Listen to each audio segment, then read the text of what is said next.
নাবালিকাকে ধর্ষণের অভিযোগ উঠল দিল্লিতে। মধ্য দিল্লির ট্রাফিক সিগন্যালে গোলাপ বিক্রি করত 10 বছরের এক নাবালিকা। অভিযোগ, তাকে অপহরণ করে একটি জঙ্গলে নিয়ে গিয়ে ধর্ষণ করেন এক ই-রিকশা চালক। এরপরে নির্যাতিতাকে অচৈতন্য অবস্থায় ফেলে রেখে চম্পট দেয় অভিযুক্ত। সূত্রের খবর, বিভিন্ন রাস্তার অন্তত 300টি সিসিটিভির ফুটেজ খতিয়ে দেখে একটি লাল রঙের রিকশা শনাক্ত করার পর মূল অভিযুক্তকে গ্রেফতার করা হয়েছে। ধৃত ব্যক্তি উত্তরপ্রদেশের ফরকাবাদের বাসিন্দা। পুলিশ সূত্রে জানা গিয়েছে, গত 10ই জানুয়ারি প্রসাদনগরে রিকশা থেকে যাত্রীদের নামানোর পর নাবালিকাকে গোলাপ বিক্রি করতে দেখতে পান অভিযুক্ত। এরপর বিলকাপুর নামে একটি জায়গায় চা খাওয়ানোর নাম করে নাবালিকাকে নিয়ে যান। পুলিশ সূত্রে খবর, নির্যাতিতা জানিয়েছে অভিযুক্ত তাকে জঙ্গলে নিয়ে গিয়েছিলেন। সেখানে একটি ঘরে তাকে ধর্ষণ করা হয়। এরপরে রক্তাক্ত ও অচৈতন্য অবস্থায় থাকা নাবালিকাকে মৃত ভেবে সেখান থেকে চম্পট দেয় অভিযুক্ত। পরে জ্ঞান ফিরলে সে কোনো মতে বাড়ি ফেরে। এরপরে পরিবারের সদস্যদের সাহায্যে তাকে হাসপাতালে নিয়ে যাওয়া হয়। থানাতেও জানানো হয় অভিযোগ। নির্যাতিতার বয়ান শুনে পক্সো ধারায় মামলা রুজু করে পুলিশ। এই বিষয়ে তৃণমূল কংগ্রেসের সর্বভারতীয় সাধারণ সম্পাদক অভিষেক বন্দ্যোপাধ্যায় সোশ্যাল মিডিয়ায় লেখেন, ভারতে ধর্ষণের রাজধানী হিসেবে দিল্লি তার মর্যাদা বজায় রেখেছে। তার পোস্টে উল্লেখ করেছেন নির্ভয়া কাণ্ডের কথাও। তিনি লেখেন, প্রধানমন্ত্রী নরেন্দ্র মোদী ও কেন্দ্রীয় স্বরাষ্ট্রমন্ত্রী অমিত শাহ বাংলায় সফরে এসে যে পরিবর্তনের কথা বলছেন তা করা উচিত বিজেপি শাসিত রাজ্যগুলি থেকেই। তিনি আরও লেখেন, যে সরকার মহিলাদের নিরাপত্তা নিশ্চিত করতে পারে না, বিশুদ্ধ বাতাস ও জল দিতে পারে না, প্রাণঘাতী বিস্ফোরণ আটকাতে পারে না, তাদের বাংলায় ভোট চাওয়ার কোনো নৈতিক অধিকার নেই। তবে শুধু অভিষেকই নন, দফায় দফায় সরব বাংলার শাসক দলের নেতারা। রাজধানীতে একটি ছোট শিশু, বয়স 11, নিজের জীবিকা অর্জন করার জন্য ট্রাফিক সিগন্যালে গোলাপ ফুল বেচে। ও নিজেই তো একটা গোলাপ ফুল বেচছে জীবিকা অর্জন করার জন্য।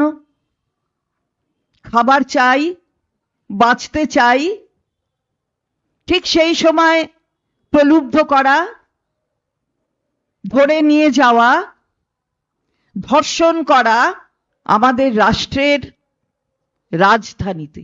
কারা আছেন দিল্লিতে? শাসন ক্ষমতায় কারা? ভারতীয় জনতা পার্টি। পুলিশের এখতিয়ার কাদের? ভারতীয় জনতা পার্টি। তার কারণ হচ্ছে রাজধানীর পুলিশ নিয়ন্ত্রণ করে কে? কেন্দ্রীয় সরকার। এনসিআরবির রিপোর্ট তুলে ধরে বিজেপি শাসিত রাজ্যগুলির সঙ্গে কলকাতার অপরাধ চিত্রের তুলনা করে তৃণমূল কংগ্রেস। ঘটনায় জাতীয় মহিলা কমিশনের ভূমিকা নিয়েও প্রশ্ন তুলেছে তৃণমূল। একেবারে ধর্ষণের স্বর্গ রাজ্য হয়ে গেছে আমাদের রাজধানী। এনসিআরবি রিপোর্ট কি বলছে? এনসিআরবি রিপোর্ট বলছে কলকাতায় সবচেয়ে lowest crime record. Safest city যদি বলতে হয় তাহলে কলকাতাকে বলতে হবে। আর তার সাথে সাথে আমরা যদি দেখি যে সবচেয়ে বেশি কোথায় কেস রেজিস্টার্ড হয়েছে, সবচেয়ে বৃহৎ রাজ্য উত্তরপ্রদেশ। পেছনে পেছনে আসছে কি? মহারাষ্ট্রে কত? 45,331টি। ভারতীয় জনতা পার্টি শাসিত রাজ্যগুলোয় এই ধরনের ক্রাইম রেকর্ড বলছে মহিলাদের উপর অত্যাচারের মামলা। মহিলা কমিশনের জাতীয় স্তরে যারা রয়েছেন তারা দৌড়ে চলে গেলেন, দেখলাম না তো। মেয়েটি কি কোনো বিচার পাবার যোগ্যতা রাখে না? এই বাচ্চাটি। নরেন্দ্র মোদী, অমিত শাহ কি সেই বাংলার পরিবর্তন চান যেখানে বাংলায় মা বোনেরা যেখানে সুরক্ষিত, সেখানে দিল্লির 11 বছরের একটা গোলাপ তার পাপড়ি ঝরে পড়ে গেল, বাংলায় একটার পর একটা গোলাপ ঝরে পড়ুক, অমিত শাহ নরেন্দ্র মোদীরা কি সেই পরিবর্তন চান? সহমতের ভিত্তিতে চলে, সর্বধর্ম সমন্বয়ের ভিত্তিতে চলে, যে সাম্প্রদায়িকতা বিরোধী মনোভাব নিয়ে চলে, ওরা এই বাংলার পরিবর্তন চান। ওরা চান এখানে দিল্লির মতো ঘটনা ঘটুক, ওরা চায় এখানে উন্নাওয়ের মতো ঘটনা ঘটুক, ওরা চায় ব্রিজমোহন সিংহের মতন বিজেপির নেতারা বাংলায় বুক দাপিয়ে ঘুরে বেড়াক, ওরা বাংলার মনীষীদের অসম্মান করে বাংলার সম্মানকে কলুষিত করতে চায়, বাংলার ইতিহাসের বদল আনতে চায়, ওরা এই পরিবর্তন চায়। দিল্লিতে একের পর এক ঘটনা ঘটছে, দিল্লিকে রেপ ক্যাপিটাল এই নামে ভূষিত করার সময় এসে গেছে। কারণ নির্ভয়া কাণ্ড থেকে শুরু করে একের পর এক, আর শুধু দিল্লি নয়, যেখানে যেখানে ডবল ইঞ্জিন বিজেপি সরকার আছে সবকটা রাজ্য, উত্তরপ্রদেশ থেকে শুরু করে মধ্যপ্রদেশ থেকে ওড়িশা থেকে শুরু করে ওপাশে গুজরাটের বিলকিসের সঙ্গে যা হয়েছে, একের পর এক নারী নির্যাতন। এবং দিল্লির উপর আমাদের সোনার মেয়ে যারা কুস্তিগির ছিল তাদের শ্লীলতাহানি করেছিল বিজেপির এমপি ব্রিজভূষণ। তো তাকে তো কোনো শাস্তি দেওয়া দূরের কথা, তাকে পাশে নিয়ে বসে পার্লামেন্ট করেছেন নরেন্দ্র মোদী, অমিত শাহ। এই দিল্লিতে যা হচ্ছে, বিজেপি নেতারা এখন চুপ কেন? একের পর এক নারী নির্যাতন, কিশোরী নির্যাতন, তরুণী নির্যাতন দিল্লির বুকে হচ্ছে। আমাদের এখানে আমরা চাই না একটা ঘটনাও ঘটুক। 34 বছরের তুলনায় অনেক কম ঘটে, অন্য রাজ্যের তুলনায় কম ঘটে।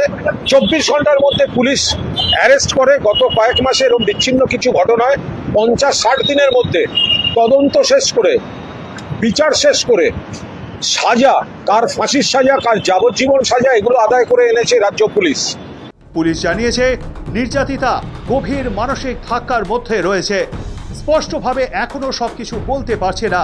শেষ যেখানে তাকে দেখা গিয়েছিল সেই চত্বরে 15টি রুটে 300রও বেশি সিসিটিভির ক্যামেরা খতিয়ে দেখে অভিযুক্তকে চিহ্নিত করা হয়। জেরায় অভিযুক্ত জানিয়েছে সে আগেও ওই কিশোরীকে একাধিকবার ট্রাফিক সিগন্যালে ফুল বিক্রি করতে দেখেছিল। সেখান থেকেই অপহরণ ও ধর্ষণের ছক কষে। তদন্ত চলছে। শৌভিক সান্যালের রিপোর্ট, সময় কলকাতা।